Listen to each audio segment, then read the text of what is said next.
বন্ধুরা, ফেসবুকে চলে এসেছে কন্টেন্ট মনিটাইজেশন সেটআপ, যেটা এখন সবাই পাবেন। এর জন্য আমি প্রথমেই চলে গেলাম আমার ফেসবুক পেজ। বন্ধুরা, এবার চলে যাব প্রফেশনাল ড্যাশবোর্ড। এটি আমার পেজ। যদি কারো ভালো লেগে থাকে অবশ্যই কমেন্টস করবেন, লাইক দেবেন এবং ফলো দেবেন। বন্ধুরা, এবার চলে যাব মনিটাইজেশনে। বন্ধুরা দেখেন, আগে stars, ads on reels, bonuses, in stream ads, subscriptions ছিল। এটা যদি আপনি রিফ্রেশ করেন তাহলে এখানে লেখা আসছে সাবস্ক্রিপশনস এবং কন্টেন্ট মনিটাইজেশন। এখান থেকে আপনারা যদি কন্টেন্ট মনিটাইজেশনে প্রবেশ করেন তাহলে এখানে লেখা আছে আই অ্যাম ইন্টারেস্টেড। আমি অলরেডি এটা সাবমিট করছি, কি লিখতে হবে আমি আপনাদের বলে দেবো। বন্ধুরা দেখেন, কন্টেন্ট মনিটাইজেশনের নিচে লেখা আছে নো ক্রাইটেরিয়া মিট, অর্থাৎ এখন আগের মতো কোনো ক্রাইটেরিয়া আমাদের ফলো করতে হবে না। আগে যেমন ছিল 60,000 ঘন্টা ওয়াচ টাইম, 5,000 ফলোয়ার্স, এখন কিন্তু তেমন কোনো কিছু আর করা লাগবে না। শুধু আমরা কন্টেন্ট মনিটাইজেশনে যেটা সাবমিট, ওটা আপনাদের এখানে যদি সবুজ কালারে আই অ্যাম ইন্টারেস্টেড লেখা থাকে তাহলে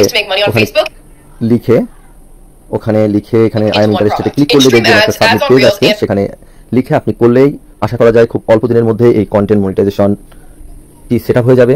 এবং আপনাদের পেজে যদি your page is earning money, এটা যদি সবুজ কালার অর্থাৎ গ্রিন কালার দেওয়া থাকে তাহলে বুঝবেন আপনার পেজটি খুব অল্প সময়ের মধ্যেই মনিটাইজেশন সেট আপ পাবে।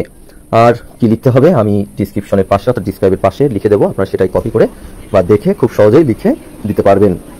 ধন্যবাদ সবাইকে।